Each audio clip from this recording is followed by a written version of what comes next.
హోదా పేరు తప్ప కడవన్నీ ఇస్తా అన్నప్పుడు నేను కూడా చాలా తెలివైన వాడిని, కేంద్రానికే కాదు నాకు కూడా తెలివి ఉంది.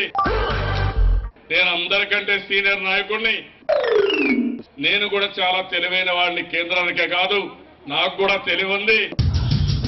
నేను అందరికంటే సీనియర్ నాయకుడిని కాబట్టి నేను అర్థం చేసుకుని ముందు ఎన్ని చేసుకోవాలనే ఉద్దేశంతోనే రాష్ట్ర ప్రయోజనాల కోసం ఈ రోజు ప్రత్యేక ప్యాకేజ్ ఒప్పుకున్నాను తప్ప ఇంకోటి కాదని చెప్పి కూడా నేను మీకు తెలియజేస్తున్నాను. ఏమన్నావు బాబు? నాకు కూడా తెలివి ఉంది. నేను అందరికంటే సీనియర్ నాయకుడిని.